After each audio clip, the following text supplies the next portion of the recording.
Hi guys, welcome to week 4. This week you're reading the first half of The Handmaid's Tale by Margaret Atwood, which is one of my favorite books. I've taught this in gender and literature the entire time I've taught the class, with the exception of like 1 year when students were upset that I wasn't teaching it.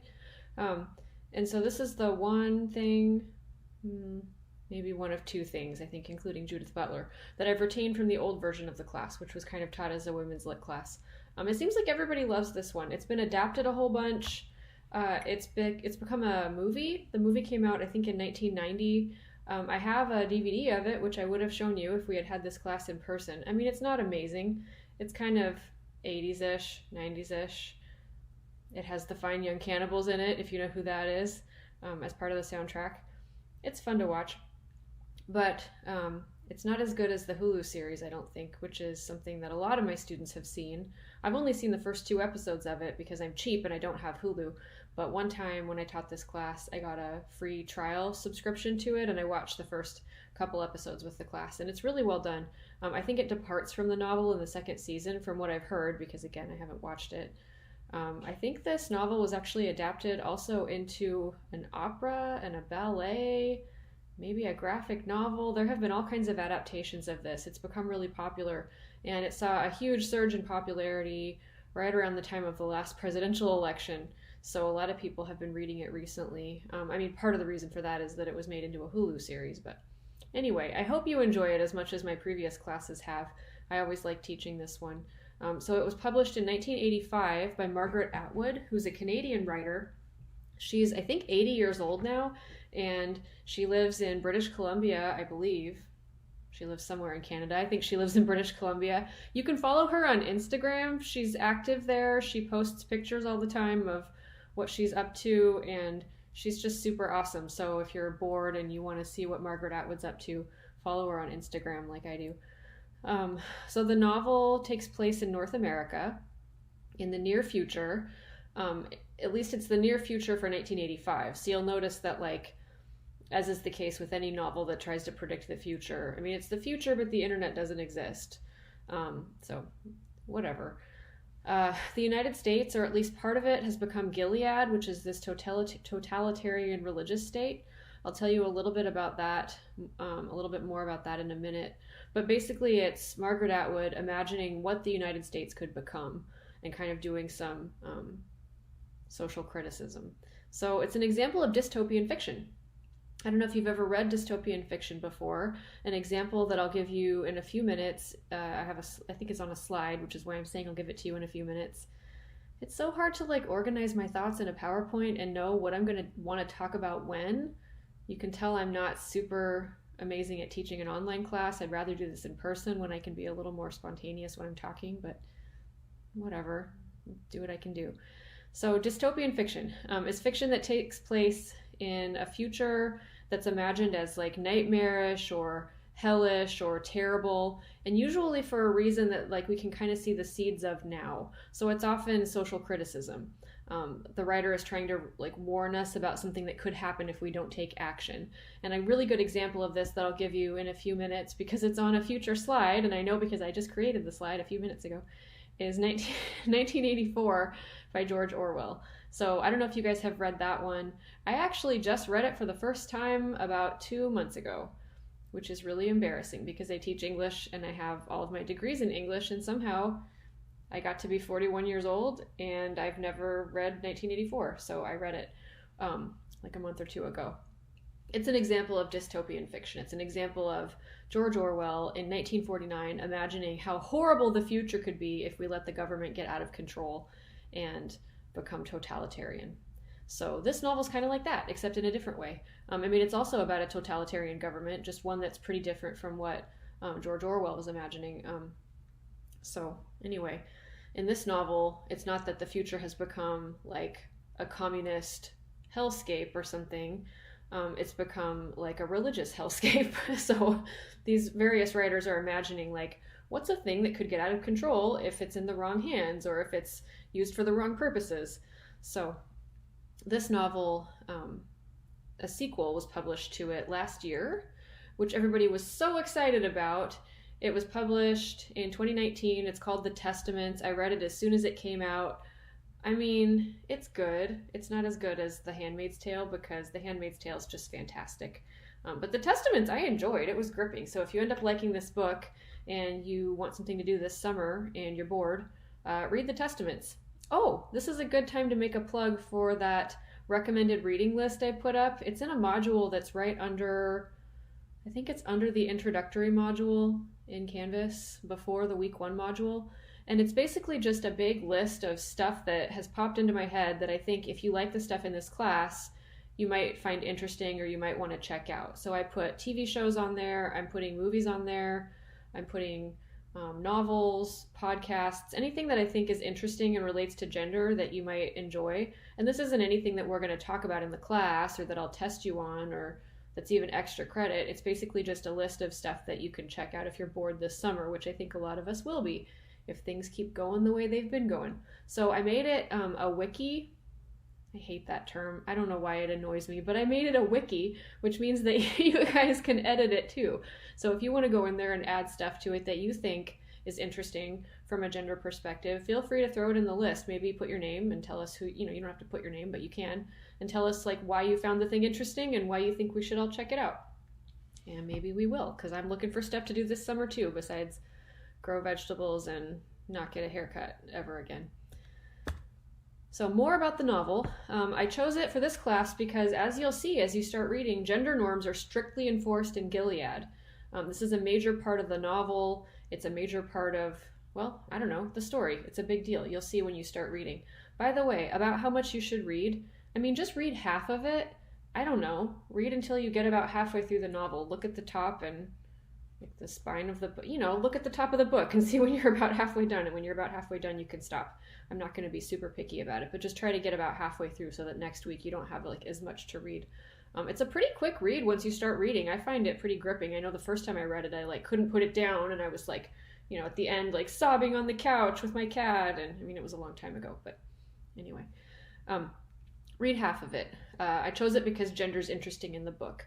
So basically, it's kind of a hard book to describe, but just in a nutshell, the plot is about this imagined future, I already said that, in which a small part, or a large part, it's kind of hard to tell, but not all, but a part of the United States has become this like new nation called Gilead. It seems like someone has overthrown the government and this part of the United States has like broken off and splintered off and become its own country. And it's this totalitarian religious state. And it's become a totalitarian, it's a hard word to say, okay, religious state in response to widespread crime and also widespread horrific pollution. There are these like toxic waste dumps that are referred to throughout the novel that are called the colonies. People are sent there for a punishment if they do something bad, and basically they grow another head or their limbs rot off, or it's like they, have some kind of horrific injury or illness in response to the toxic waste that's there. So there's widespread pollution, and as a result of this stuff, there's also widespread infertility. So the fertility rate of the country has gone way down. The birth rate, I guess not fertility rate, is that even a term? The birth rate has gone way down. Fewer people are being born, and this is like a problem because the country is not able to sustain itself or something. And so the country has instituted this situation where there's sort of forced breeding, and all the women who are of childbearing age are rounded up and put in these trucks like livestock and sent to this training camp where they're kind of brainwashed, and then they're given to commanders who are men in higher up roles in the country to kind of have children for them. And so these men are married, but their women are they're women, oh God, their wives are infertile, or they're too old to have babies or whatever. And so the handmaids are like given to the commanders and commanders' wives, like a handmaid in the Bible, so-and-so's handmaid is given to him in the Bible. So-and-so's handmaid is given to her husband in the Bible so that she can have a child. This is referred to in the book. I should have looked it up before I started this lecture. Anyway, it's based in the Bible. But it's kind of perverted for the purposes of the novel. Not perverted like sexually perverted, but it's changed for the purposes of the novel. Oh my God, I don't want to re-record this, but I totally should.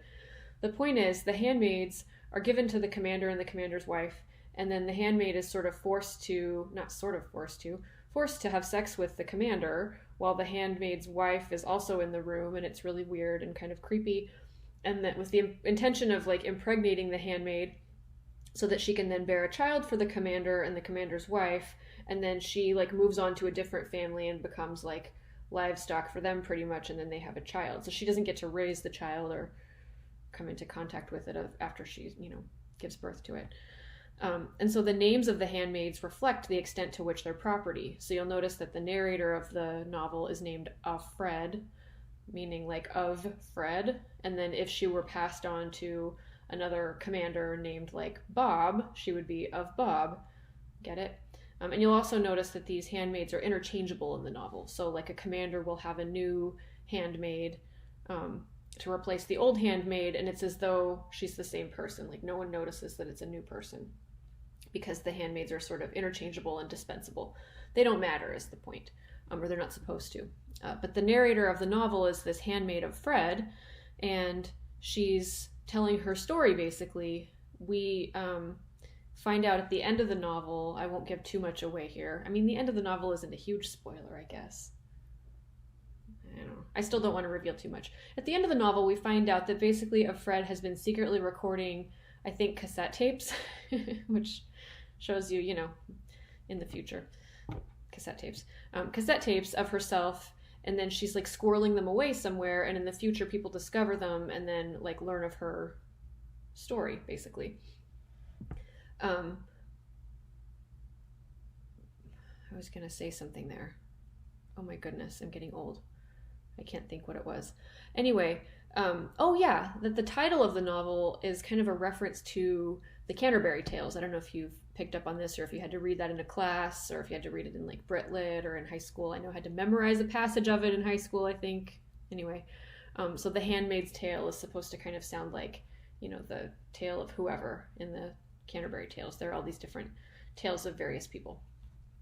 So like Middlesex, The Handmaid's Tale uses a non-linear plot structure. It doesn't just go from past to present in a chronological way. We get flashbacks and flash forwards, and there's sort of circular narration.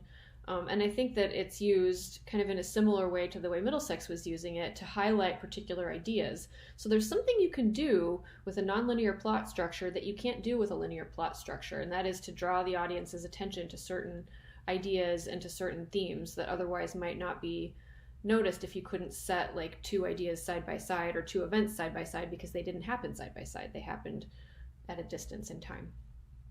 With that said, this novel is a little confusing when you first start reading it, and I want to tell you that there are three major settings in the novel, both in time and in physical place. So there's the past, which is I think a couple years ago in the present tense in the novel. If you're sitting in the present tense in the novel, the past is like several years before that, a couple years before that. When Fred, the narrator, had a husband and she had a daughter and she worked as a librarian. And then all of a sudden, in this time period, you start to see cracks in that. So you start to see the beginnings of Gilead. All of a sudden, her credit card doesn't work. All of a sudden, she can't go to work anymore. She tries to flee. You probably have gotten to that part already. I won't tell you what happens, but you can probably figure it out. So this is the past. And then there's also the more recent past, when Fred lived at the Red Center, which is like a handmaid's, I forget what RED stands for, I'd have to look it up. It's like a handmaid training camp, basically. It's this high school that's been converted into a training facility in which the aunts kind of brainwash and train these women who are fertile and of childbearing age to become handmaids, because you can imagine what would happen if a person who had been working and having a family and just doing normal stuff all of a sudden was treated like livestock and sent to live with a family and told you have to breed for them. It wouldn't work out very well. So they have to be like brainwashed first. It's pretty disturbing stuff. And then there's the present tense in the novel in which Fred lives with the commander, who I guess his name is Fred. I guess whose name is Fred. Grammatically correct. And then the commander's wife, whose name we learn is Serena Joy. And so they're this married couple, and they have this great big fancy house, and they have like servants who live with them and blah, blah, blah. She's their handmaid. and you'll see what happens there. So that's just to like set the stage for the plot and set the stage for the novel. There's a whole bunch of stuff that happens, but now, at least when you start reading, maybe you won't be so confused. I hope. Study questions. Maybe I'll even use these in the discussion forum this week. Maybe I'll just put these questions right in there and make my job easy. I don't know. Here are some questions to think about as you start reading, or even before you start reading. So, as I mentioned before, when I was having that kind of breakdown about, oh, it's on a future slide and I don't know if I should say it, and then I said it anyway, dystopian fiction is written to draw our attention to contemporary issues. So it imagines a future where everything sucks in order to make us think, hey, what's something that I could do to make the future less sucky right now? How could we not end up here? A well-known example is 1984. I already said that. It was written in 1949, or published in 1949. I just learned that it was the last novel George Orwell ever wrote, and he published it when he was 46, and then he died of tuberculosis. I didn't know that. It's irrelevant to the class, but it's on my mind. He wrote this in 1949, or published it in 1949, to draw our attention to the dangers of totalitarian government. Consider what you think Atwood is writing this novel in response to. So she wrote this in, what did I say, 1985? 1985. To draw our attention to something. Hopefully we're not there yet, but what do you think maybe she was trying to get us to pay attention to? What did she think were some social issues that perhaps were worthy of attention?